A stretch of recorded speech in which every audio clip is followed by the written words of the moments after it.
Next speakers, we have the pleasure of having Patrick Dwyer giving a talk titled Issues Regarding Neurodiversity and Autistic Advocacy. Patrick is an autistic PhD candidate in developmental psychology in the Neuroscience Developmental Lab at the University of California, Davis. His main research interests are sensory processing and attention and autism. However, Patrick is more broadly interested in anything relevant to the well-being of autistic and neurodivergent people, and he has studied community perspectives regarding intervention and neurodiversity controversy. Patrick is a co-founder of Autistic Research Committee at the International Society of Autism Research, or INSAR, and helped to found a neurodivergent peer support and advocacy community at UC Davis. He also maintains a blog, AutisticScholar.com. Thank you so much. Yeah. No, thank you. Wonderful to be here. So thank you very much for inviting me. Now, everybody can hear me. Let me see if I can share my slides. Just a second here. Can you see my slides? Yes. Awesome. Okay. All right. Yes. So as part of my broader interest in neurodiversity, I'm really interested in the difficult and thorny controversies around it. And I think a lot of them actually are exacerbated by sort of the ambiguity of what the neurodiversity movement actually is. Because the neurodiversity movement, it doesn't have a single leader, and some of you may have heard from Heather Brown earlier, if you were around at the time. The word neurodiversity was first introduced in Judy Stinger's thesis, which was not publicly available for a long time, and in a relatively short article that Harvey Bloom wrote in The Atlantic, which were basically saying neurodiversity, diversity of minds and brains, like biodiversity, could be a good thing.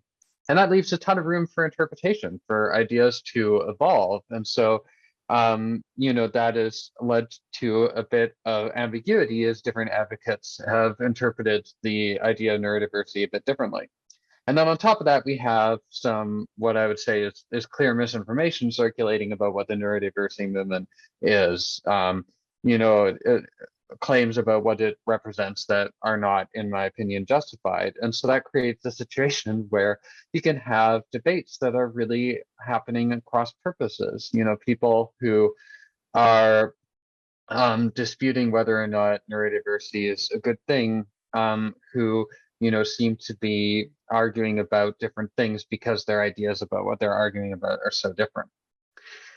And just to give a quick example of this, one point that has been a source of confusion for a long time is whether the neurodiversity movement recognizes disability as being a real thing.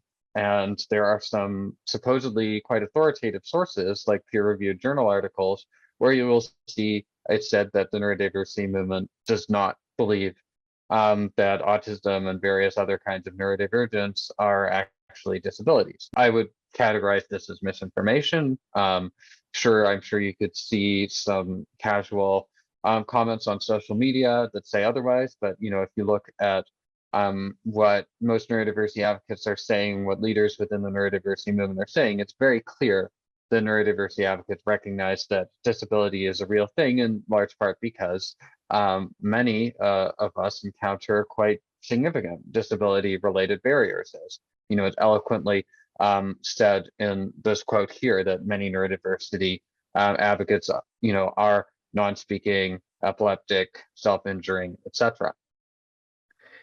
But a more nuanced question is, well, what is meant by disability? And there, are some, again, quite authoritative sources, including people within the neurodiversity movement, who say that the neurodiversity movement endorses the social model of disability, and the strong original form of this idea. And what that would mean is that society is causing all disability related challenges and barriers, that neurodivergent people would not be disabled if not for society having barriers, being oppressive and non-inclusive and non-accommodating, and so on. And that is by no means a universal consensus within the neurodiversity movement, though, and you can see that many, neurodiversity supporters and advocates are, adopting various different models of disability, in which maybe there's some, interaction between the individual and society and a mismatch between them that creates disability-related challenges and barriers. So this is where that study actually that was mentioned in the my introduction about views on neurodiversity comes in. So we were, going out to a wide range of sort of interested parties, autistic people as well as non-autistic people who had connections to autism as family members, researchers, professionals, a total of 500 participants, and ask them questions like, what does the social model mean to you? Along with many other open-ended and closed-ended questions. And this would not have been possible without a wonderful, wonderful team of autistic and non-autistic researchers, both to, help design the study and recruit participants, but especially to help go through all of those responses and derive meaning from them. And, one of the many things that we found there is that when we asked people to define the social model of disability, most people were defining it in that strong way I mentioned, where, disability is caused by society. But not everybody was saying that. There were a substantial number of people who were saying, well, actually, the social model is differing from the traditional sort of medical model, which is quite similar to what you might have heard called the pathology paradigm in Heather's talk at the beginning of the day, where, it's entirely the person's problem that they're, somehow deficient in some way. Whereas, the social model is rejecting that, and it's not saying society is responsible for everything according to this subset of people, but there's, a match between the person and society that is very important, and not working for those who are disabled. Or, maybe they're saying that many of the barriers that neurodivergent people face are due to society, but not necessarily all. And in addition to these people, there were also some people who were saying that maybe the neurodiversity movement differs a bit from the social model in recognizing, a larger role for sort of individual characteristics contributing to disability, or, genuinely medical co-occurring conditions and things like that. So a lot of nuance is here. But, even just this point that we need to look at the match between the person and society is hugely important. Liz Pelicano was talking earlier about how so often, research on autism and other kinds of neurodivergence has just been completely divorced from what, is actually needed by and relevant to the community. But even when researchers are trying to do things that are applied towards interventions, there's been this overwhelming focus on, changing the neurodivergent person. Like, for example, here in this somewhat dated review, but still not too dissimilar to the current situation, unfortunately, it's saying that there are hundreds and hundreds of studies looking at so-called core symptoms of autism and trying to change and normalize those, and only a very small handful of studies looking at important things like employment, skills, and mental health.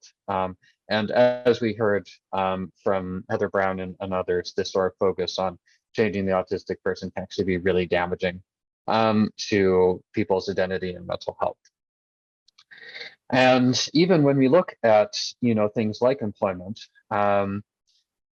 we can see that even citing more recent review with 36 studies, they're still primarily focusing on the neurodivergent person, on the autistic person, and changing the autistic person, not on the context, not on the employer and society. And, after hearing the talk from Alex Pearson about, accommodations and everything, probably you're going to be on the same page as me that that is a huge gap. Um, and just to give one little illustration of that, there's a study, building on similar work by people like Noah Sasson, involved taking, some autistic and non-autistic people and asking them to record video clips, about why, they should be hired for their dream job, basically. And there was a really interesting finding, which is when you look at the transcripts of what the autistic people said, they actually seemed to be more qualified according to a group of raters. But when you are looking at the videos of the autistic people, suddenly they are rated less favorably. So in terms of the substance, and the autistic people were actually in this particular study, were clearly very well suited to these positions, but there was some quirks in their style that led to them being unfortunately discriminated against.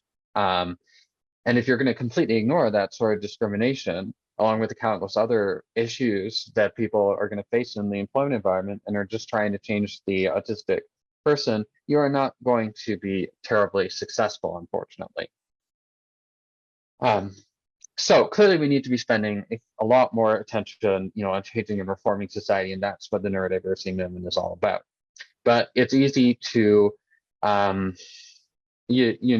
feel threatened by that in a way that's not justified, and think that, the changes that are being proposed are more sweeping than they really are. There is still a role for, interventions that are focused on individuals within the neurodiversity movement. Of course, not, sort of trying to normalize neurodivergent traits that, aren't inherently in any way harmful, not suppressing neurodivergent behaviors just for the sake of suppressing neurodivergent behaviors.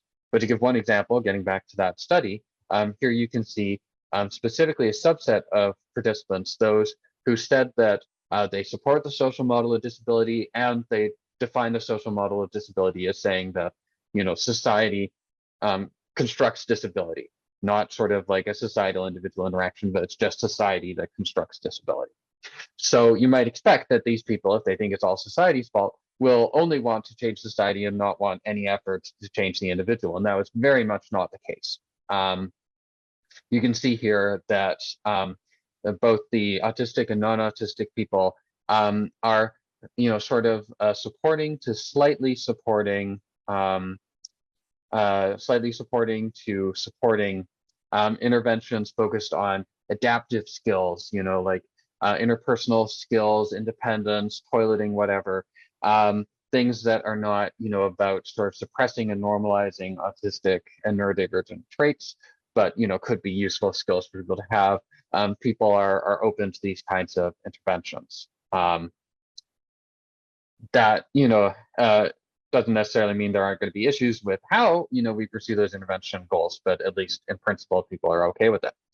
Actually, Alyssa Pelicano, who spoke earlier, and Ari Neiman have suggested when we're trying to make this decision, should we intervene on the person or the environment? Well, we can just sort of look at different traits. And for example, if somebody is self-injuring, that's inherently harmful. We want them to stop self-injuring. But if they're just, stimming in a completely harmless way, then why shouldn't we, let them proceed with that? Instead, surely we should be trying to change society and stop people from expressing, negative attitudes and discriminating against people who stim, right?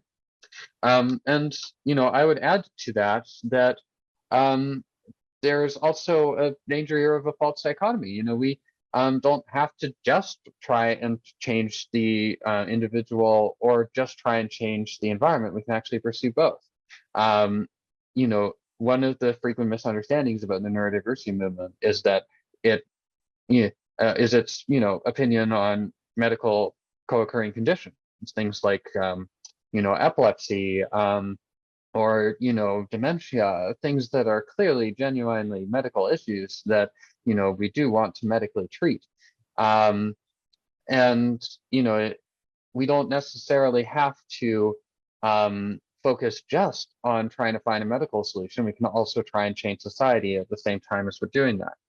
So to give a more concrete example, here are again the participants from that study and their views on anxiety intervention. And people have very mixed views on curing anxiety, perhaps because we didn't specify whether we were trying to get rid of like all anxiety, which might be a bit overkill, or just like clinical levels of anxiety. But people were very supportive of sort of teaching useful coping skills to people with anxiety, as well as societal reform, changing the world to be more supportive of people with anxiety. So this individual focused intervention and society focused intervention were not seen as at all incompatible. People were like, yeah, let's do both. Same for epilepsy. Here we're seeing a much stronger focus on curing epilepsy, as you'd expect, and people are seeing that, you know, coping and problem solving skills are probably going to be less effective here, so they're not as supportive of that, but they are very supportive still of changing the world, of societal reform to improve the lives of people with epilepsy. And I should say that this pattern was broadly similar, whether or not people, you know, supported the social model of disability, whether or not you know, people had that idea of a strong social model that's, you know, focused just on, you know, that's saying that society alone is responsible for disability. All right.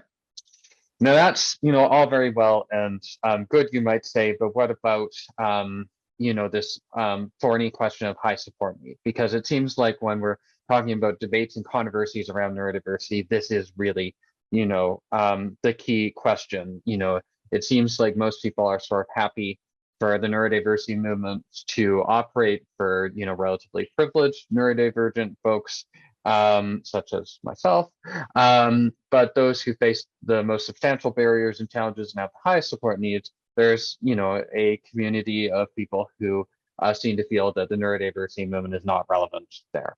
And that, interestingly, is similar to this view that is often referred to as Aspie supremacism.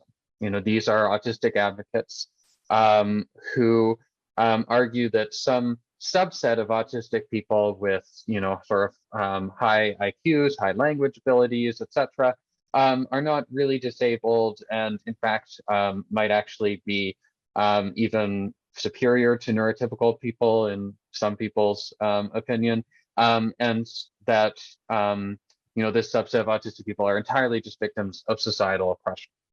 And this is, you know, something that is really deplored by neurodiversity advocates because it is exclusionary towards a huge chunk of neurodivergent people, a huge chunk of autistic people. And, you know, there's a number of different reasons why we don't want to embrace this Aspie supremacist position.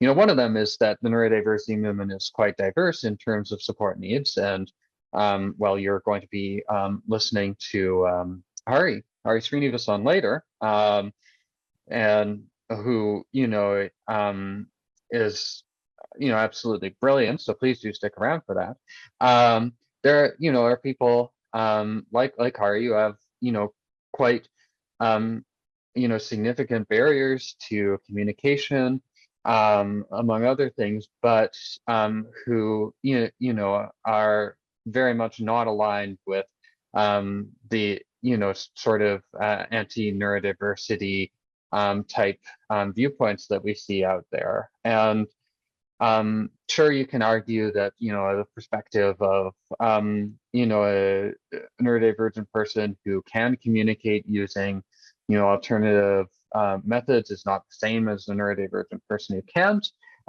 But, you know, there's also the point that from society's perspective, you know, the two groups often get treated in similar ways.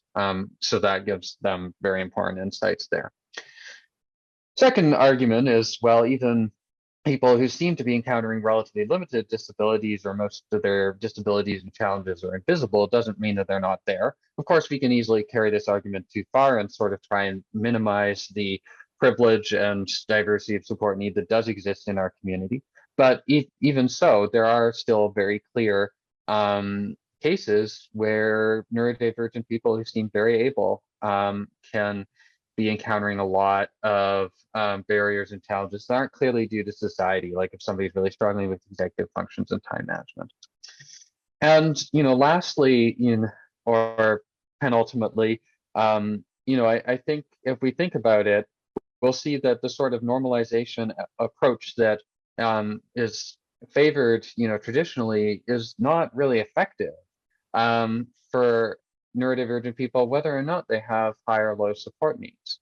And, in practice for, adults who have high support needs, our developmental disability, our community living support systems tend to be very much orientated because it's what works and what is needed towards things like residential supports and supported employment. And of course, these systems are hugely flawed and grossly insufficient. But it seems clear that people recognize that societal reform and societal adaptations are what's needed here. And if you're already very far from meeting these neurotypical norms, as it were, trying to force somebody to meet them, it's just not going to work.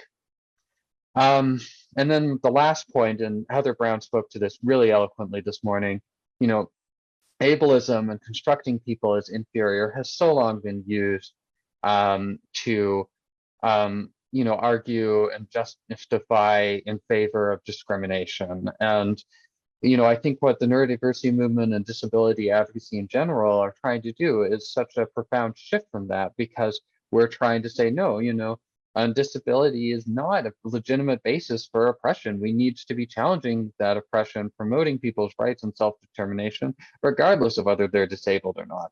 So this sort of narrow viewpoint that's saying, well, just the people who are most able, the neurodivergent people who are most able, should deserve to have that oppression lifted, seems to be implicitly accepting that we should continue to be discriminatory towards other neurodivergent disabled people, which is, in my opinion, not acceptable. All right, thank you very much.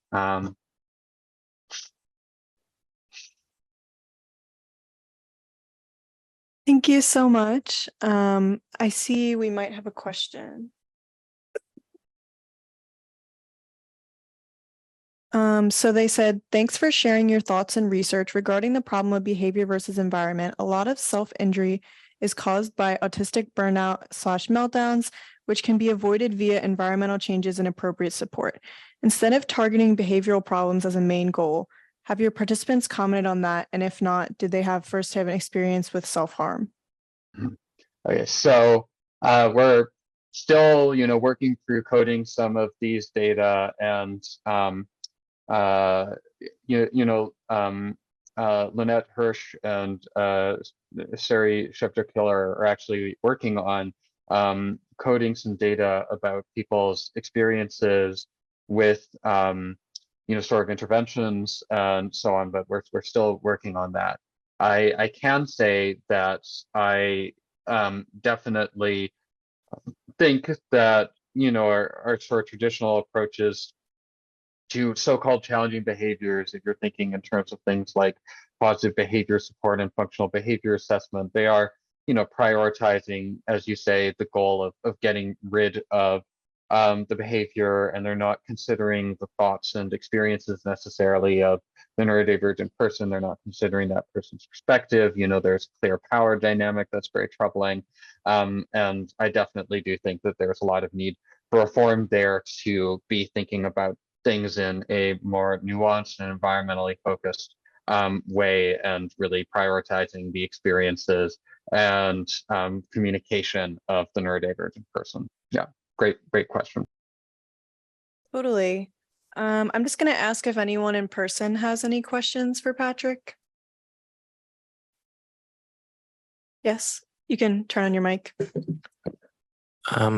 You mentioned the jobs, the transcript versus the viewing the person for the interview. Have you found anything regarding these video interviews that are being automated now, where it's done by an AI? Is anything going on with that? That's a really interesting question, and I have to confess this is not my area. I was just citing somebody else's research there, but it is a really troubling question, right? Because we know that these sorts of AI algorithms, they discriminate against so many groups of people. We know that's been very clearly demonstrated in terms of, race, racialized populations, of course. So yeah, I am certainly quite nervous about that, although I am not sure that anyone has published research on it explicitly in connection with autism. I think it's a very justified fear. And then we have a question from Ara. Hi. So you talked about your research about different types of neurodiversity. So I was wondering, would it be correct or discriminatory if we use the same models of approaching a condition like epilepsy, which is very visible, and to approach like autism that might not be that might be invisible? When you say using the same, of